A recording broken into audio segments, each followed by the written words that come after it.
ગુરુદેવ પરીક્ષિત મહારાજે પૂછ્યું ભગવાન કોણ કોણ? તો કે ભગવાન ને ભાગવતનો મહિમા સૌથી પહેલા બ્રહ્માજી જાણે છે, દેવર્ષિ નારદ જાણે છે, ભગવાન શંકર જાણે છે, પછી બ્રહ્માના પુત્ર સનત કુમાર જાણે છે, પછી દેવહૂતિ માતાના દીકરા ભગવાન કપિલ જાણે છે, પછી ભગવાન મનુ જાણે છે, દૈત્યરાજ પ્રહલાદ જાણે છે, મહારાજા જનક જાણે છે, દદ ભીષ્મ જાણે છે, અને હે પરીક્ષિત ભગવાન નારાયણના ચરણમાં બિરાજમાન લક્ષ્મી એ તો કે છે ભગવાનનો મહિમા હું થોડો થોડો જાણું છું. પછી ભગવાન સુખદેવજી જાણે છે અને યમરાજ જાણે છે. આપણે તો માત્ર 7 દિવસમાં આચમન જ કરવાનું છે. અને ભગવદ અનુગ્રહથી ભગવાનની લીલા અને ભગવદ કૃપાથી જે સમજાય ભગવાનની કૃપા સમજો. માટે હે પરીક્ષિત મહારાજે પૂછ્યું ભગવાન જે પણ જીવાત્માનું મૃત્યુ નજીક આવ્યું હોય એને શું સાંભળવું, એને શું સંગરવું, એને શું સાચવવું? રાજન, સાંભળવા જેવી વસ્તુ એ છે મંગલમય ભગવાનના મંગલમય ચરિત્રને શ્રવણ કરો. કે છે ને ભાઈ, તારા મુખની લાવણતા મીઠી રે મોહન વનમાળી.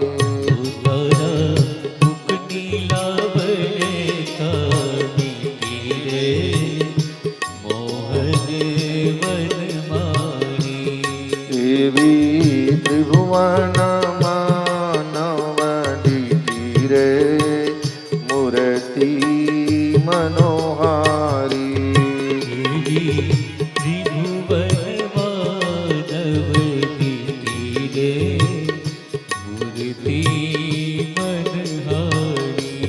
હે રાજા, સાંભળવા જેવી વસ્તુ એ છે મંગલમય ભગવાનના દિવ્ય ચરિત્રને શ્રવણ કરો. શું સંગરવું? 7 દિવસ સુધી જે ભગવદ કથાને ભગવાનના લીલાનું ગુનાનું આ શ્રવણ કરો છો, સમય સમયે ભગવદ કૃપાથી આ કથાને અંદરથી વાગોળો. અને શું સાચવવું? ભગવાનના સ્વરૂપને હૃદયમાં સંગરો. હૃદયમાં. વર્ષો પહેલા બહેનો ગાતા હતા ને, જીવા ગુલાબના છે ગોટા, એવા રણ છોડરાયના ફોટા, ફોટા રાખવા પડશે, ડાકોર જાવું પડશે. જીવા ગુલાબના છે ગોટા, એવા રણ છોડરાયના ફોટા, ફોટા રાખવા પડશે, ડાકોર જાવું પડશે. જેવી લીમડાની છાયા એવી રણ છોડરાયની માયા, એકલા જાવું પડશે, દર્શન કરવા પડશે. એકલા જાવું પડશે, દર્શન કરવા પડશે. હે પરીક્ષિત, મંગલમય ભગવાનના મંગલમય સ્વરૂપને હૃદયમાં સંગરો. અને હે રાજન, આ કાળનો કોઈ ભરોસો નથી. કાળ ક્યારે આવે એની દેહનો કોળીઓ કરી જાય એ કહેવાય નહીં. માટે હે રાજન કે છે ને, તારા આત્માની ઓળખ્યા વિના રે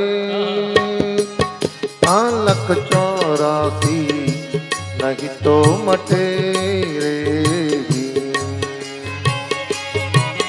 તારા આત્માને ઓળખ્યા વિના રે આ 184 નહીં તો મટે હોગી. તારી બ્રહ્મણાને ભાગ્યા વિના રે આ ભવના પીરા નહીં ટોટડે, નહીં ટોટડે, નહીં ટોટડે. હે રાજન, સુખદેવજી કહ્યું પરીક્ષિત, મંગલમય પરમાત્મા મંગલમય ભગવાનના વિરાટ રૂપનું ધ્યાન કર.